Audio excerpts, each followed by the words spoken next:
Assalamualaikum warahmatullahi wabarakatuh. Let me introduce myself. My name is Yova Digo Saputra. You can call me Digo. I'm from Tapan. I was born in Painan on June 12, 2007. There are 5 people in family. They are my father, my mother, me, my young brother, and my young sister. I have one brother and one sister. I'm the first child. I live in Lubuk Bagalong. My hobby is watching movie. I studied at Senior High School number 1 Basampe Balai. Now I am student at the first degree of digital business at faculty of Economy and Business in Universitas Dharma Andalas. I hope in the future I will be a successful entrepreneur. The material that I have studied are internet, human resource, and banking. I have to improve my vocabulary. Now I want to form 10 about internet, 10 about human resource, 10 about banking. I want to inform some vocabularies that I like to know their meanings in internet. There are 10 vocabs they are.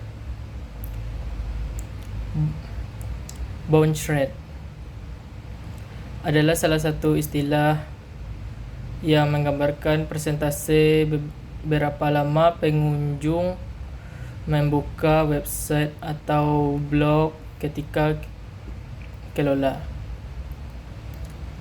Impression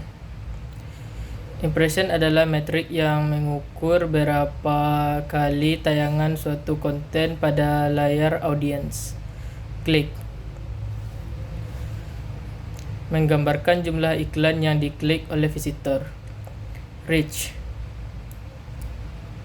adalah metrik yang digunakan untuk mengukur jumlah orang yang sudah melihat konten iklan. Pay per click atau PPC adalah salah satu strategi digital marketing yang melibatkan pengiklan membayar biaya setiap kali iklan tersebut diklik oleh seseorang. Landing page adalah sebuah halaman situs yang dibuat khusus untuk sebuah marketing campaign atau iklan. Backlink adalah sebuah link yang dipasang pada suatu blog atau web yang mengarah ke halaman blog atau web milikmu. Affiliate marketing adalah suatu program di mana kamu mempromosikan produk atau jasa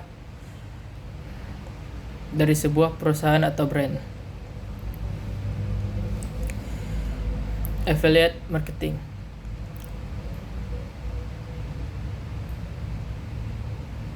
push marketing adalah strategi pemasaran yang berpusat untuk mendorong produk atau layanan yang kamu tawarkan pada audiens target.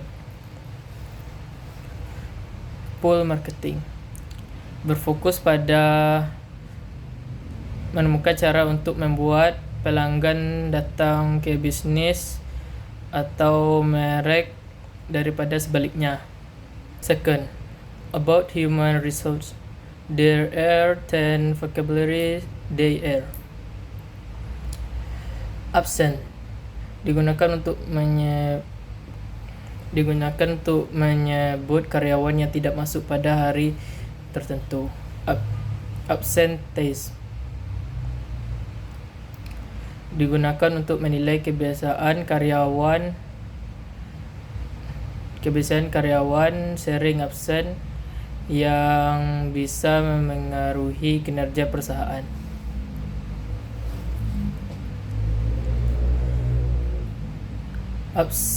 Absentee rate digunakan oleh HR untuk menghitung dan memantau tingkat ketidakhadiran karyawan dalam periode tertentu. Accident at work atau industrial injury digunakan dalam laporan HR untuk mencatat kecelakaan kerja dan sebagai dasar asuransi atau kompensasi applicant atau kandidat. Digunakan untuk menyebut orang yang melamar pekerjaan sebelum resmi menjadi karyawan.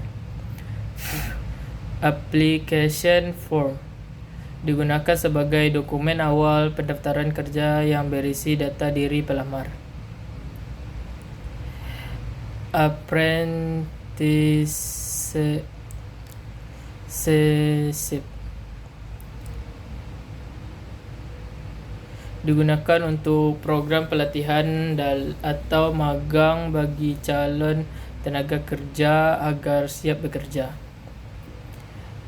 Aptitude test digunakan dalam proses rekrutmen untuk bakat dan kemampuan calon karyawan. Assessment of applicant digunakan oleh HR untuk menilai kelayakan pelamar dari tes wawancara dan pengalaman kerja. Asisten digunakan untuk menyebut jabatan yang membantu atasan atau divisi tertentu dalam pekerjaan. Third, about banking, there are 10 vocabularies they are. Saving account, rekening tabungan untuk menyimpan uang. Checking account, rekening giro yang digunakan untuk transaksi harian. Interest rate, tingkat bunga yang diberikan atau dibebankan oleh bank. Loan, pinjaman uang dari bank yang harus dikembalikan sesuai perjanjian. Credit card, kartu kredit yang digunakan untuk pembayaran dengan sistem hutang. Debit card, kartu debit untuk transaksi langsung dari saldo rekening. ATM atau dalam kurung automated teller machine, mesin otomatis untuk menarik dan menyetor uang.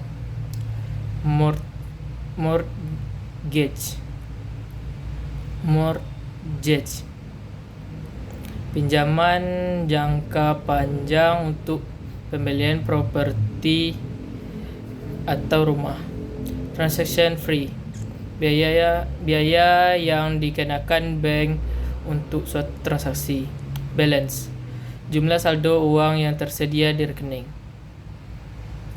I have studied business English for digital business seriously, and I will do well in this subject and get a good mark. That's all for today. Thank you for your attention. See you. Selamat sudah,